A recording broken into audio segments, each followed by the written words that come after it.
allihopa! Welcome to our video. And in today's video, we are going to do the Dark Academia book tag created by Emmy and Carolyn Marie Reeds. I don't know what the questions are, but you do. I do. I have them here. I have prepared. Yes. So, how many questions are there? 13, and then there's 10 rapid fire rounds.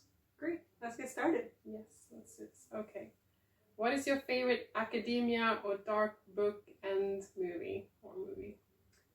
Well, I guess the obvious answer is Harry Potter, but also Matilda.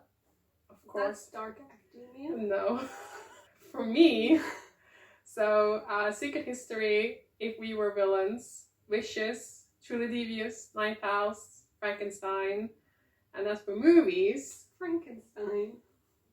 he goes to university. He quits after one semester. But he creates something dark. It's dark Yes. or academia. Okay. And then for movies, Dead Poet Society, Heathers, The Prestige, Yes. Only Lovers Left Alive, Portrait of a Lady on Fire. I have a question here though, is like whether or not Ninth Circus and the Starless Sea by Erin Morgenstern counts to this. Maybe it's like soft academia. Number 2. What dead poet would you like to have a drink with? Okay. First off, Oscar Wilde. Mhm. No question. Same. But if I had multiple choices, probably also Sappho. I would go with Lord Byron. I think I would have a good time with him. Yeah. If Derek Walcott's dead, then definitely him as well. But I don't remember if he is dead. I don't even know who that is, so. He's a poet that I like. Number 3. What is your favorite painting and or sculpture? Well, my favorite painting is the painting by Van Gogh where the skeleton is smoking a cigarette. I just love it. But I think my favorite sculpture is basically anything by Barbara Hepworth. She's a queen. Yes, well, for me, I like a Swedish painter called Carl Larsson, who basically painted a lot of like Swedish, like traditional Swedish like paintings. I think he did a lot of his family. And then I also really like Dali. I have a tarot card set by him that's really beautiful. And I like The Temptation of Saint Anthony, which is really cool. I also like Marc Chagall. Number 4. What is your favorite architectural marvel? I just like towers. I like tall things. Well, for me, it's the Neuschwanstein Castle in Germany. It's really beautiful. I also like cathedrals. I like churches generally, but they're not like monumental architecture necessarily. I just kind of like how they look. Yes. And they have stained glass. Stained glass. Okay, number 5. What Shakespeare play would you want to be the lead in? Well, he's not the lead, but Puck from Midsummer Night's Dream. Alternatively, Ariel from The Tempest, because Puck and Ariel are the same. Well, I don't really like Shakespeare. Controversial opinion, I guess. It's not that I dislike him, it's just like, I don't have a lot of strong opinions, really. But I feel like I would want to play the lead in one of his comedies. Yeah. Maybe. Like Twelfth Night, I feel like you could be Countess Olivia. Yes. Or you could be Violet. Any of the comedies I feel like would be fun to do. Number 6. How many languages do you speak and which language would you most like to learn? Jag är svensk, så jag pratar svenska flytande. And I also speak English. And so Swedish and English. I did take French for 4 years in school. I think I would like to relearn French and take some Spanish. Also Arabic would be nice to learn. Sounds amazing and it looks amazing. Well, I speak French and Italian and English, obviously. And I took German for 7 years and Latin for 6 years. I'm currently learning Spanish, and I did take 2 years of Arabic, but I was very bad at it. But I would like to learn Cantonese and Gaelic. They're very similar. Obviously. And also both really difficult. Duolingo has at least Gaelic on. It does? I think so. Oh. Number 7. What is your favorite quote from poetry, prose, plays, etc.? The sun rings with the sound of a million tones, bell tones, which is just from the National Geographic about what the sun would sound like if we could get close enough to hear it. And I also really, really like a quote by Cesar Vallejo, and he wrote, "If there is bitterness in him, I am the bitterness," when he was writing about his father. I don't have a specific favorite quote. Sometimes it's just about the context of where it is. But overall, The Song of Achilles by Madeline Miller is like so good. It has really good quotes. So I'm gonna do one, which is, "In the darkness, two shadows reaching through the hopeless heavy dusk. Their hands meet and light spills in a flood like 100 golden urns pouring out of the sun." The whole book is very beautiful. We both had the sun. Yes. So The sun is a good metaphor. Number 8. Which fictional character's death is your ideal way to go? I kind of like the idea of dying at the end of a long life. So like at the end of Cloudburst, when the two lesbians have been together for their whole lives and one of them dies. It's very sad, but they did have their whole lives together. For me, I don't want to die. Just get that out of there. But I was thinking about a lot of the deaths in like Castlevania, which is obviously not actually the way I want to go, but like they're very gory and very like, at least it would be like a very fantastical death. Number 9. What university or college would you most like to attend? Well, I've already been there and done that. I mean, same. I've already been to 2 whole different ones, and I've kind of been there. Yeah.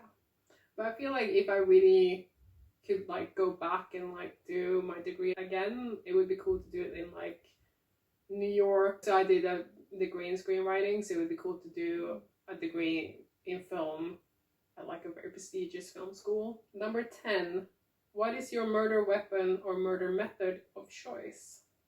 Axes and daggers and swords. Anything that has a blade, I am here for it. Yes. I love dual swords.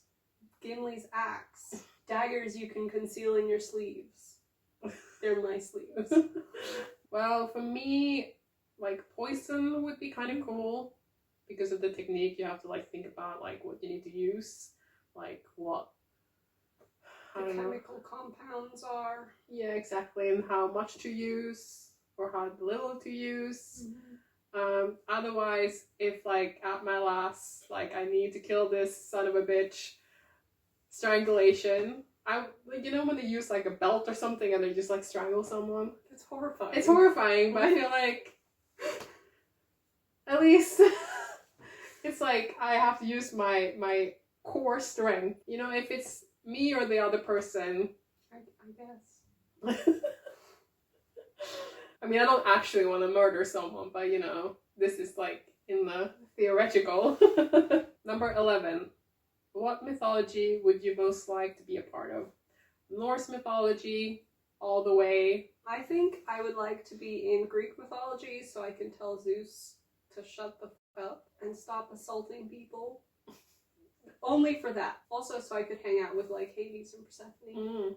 Otherwise, there's a lot of like East Asian mythology that I find pretty chill. Obviously there's weird shenanigans, but you know.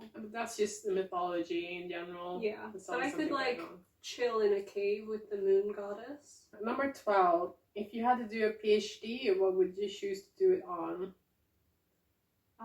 Violence in the Middle Ages, which is kind of what my master's thesis was on. So just redo your master's. Make it longer and better.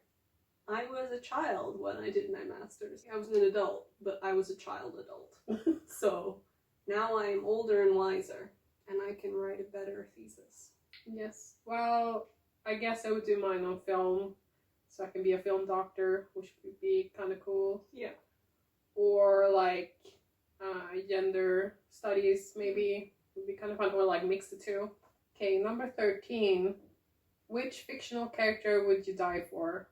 Zuko from Avatar. Yes, good choice. Yes. He would probably die for you also. So We love each other. yes. For me, I would probably choose Barb from Stranger Things, or Henry or Alex from Red, White, and Royal Blue. But especially Barb, because she deserved better. Yes. Barb did deserve better. She did. So I could die in her place so she could be in the show for longer. Okay, so the rapid fire round. So you have to pick one or the other out of these questions. Number 1, leather bound or cloth bound? Leather bound. Cloth bound for me. I mean, I like it both. Cloth, you can like use nice fabrics. Yeah, but I like the feel of the leather, and I like how they look. If it's an old leather book from like 100 years ago. Wow. Number 2, dog earring pages or highlighting pages? I like dog earring. I kind of feel like if I'm gonna mark my books in any way, I might as well just go the whole hog and highlight them. Also, I don't like being able to see stuff when the book is closed. So if it's dog-eared, that bothers me. I usually use like tabs, but like I have done the occasional dog earring. Yeah, I usually underline in pencil rather than highlight. Number 3, sculptures or paintings? I'm gonna go with paintings. It's hard because sculptures just are. They both exist in the physical plane, but I do like the physicality of sculpture. I do like paintings though. Number 4, piano or violin? Piano. Piano. Number 5, films or theater? Films. Yeah, I've got to go films just because of the barriers to access that theater has. I like theater. Yeah. I mean, I like during lockdown when like the National Theatre would stream a lot of their plays for free. That was really nice, and I wish that they would do that more often, like once a month or once every 2 months or something. I mean, obviously going to see something in person is obviously very nice, and it is an experience in a way. But Yes. sometimes you just want to watch a play that was, performed like 5 years ago. Yeah, I will never get to see plays that were produced in the past. Whereas I can still see films that were produced in the past. Yeah. And I can see a lot of them for free online. Whereas plays are much harder to access. 6, poetry or prose? Poetry. Prose. Number 7, museums or bookshops? I love going to bookshops, but museums, if they didn't exist, I feel like the world would be extremely boring. Yes. Also, there are bookstores in museums. Yeah. I mean, museum shops are great. I love museum shops. It's an obligation of mine. Every time I go to a museum, I've got to go to the shop. Of course. Yeah, and you get to learn so much, whereas in a shop, you have to pay to learn. Yeah. Certainly in this country, a lot of museums are free. So you could literally just go to the British Museum and learn about something for free. And you can't do that with a bookstore. Number 8, smell of books or the smell of coffee or tea? Books. Coffee. As a Swedish person, I have to say coffee. It's part of my heritage. Number 9, fountain pen or typewriter? Fountain pen. I will go with typewriter. There's something about the sound of it. There's just something inherently like... I just love it. Yeah. Well, we had to use fountain pens at school. Yeah. So I'm kind of used to it. And you can get them really cheap in France. I own like 3 fountain pens, and I don't think I paid more than €1 for each one. Number 10, new or used books? Used. I think new for me, because I buy more new books than I buy secondhand. I'm not morally against new books. No. I just happen to buy more used books. Because also with new books, you support a lot of like authors. And obviously with used books, you support like maybe small independent bookshops. Yeah. Or charities. Yeah, most of my books I buy in charity shops or Gaze the Word. And that's it. We did it. Hooray! Thanks for watching. Thanks for watching. I hope you enjoyed this little tag, and comment down below if you have some strong opinions. Give it a like, comment down below, subscribe, and we'll see you in the next one. Yep, bye. Hej då!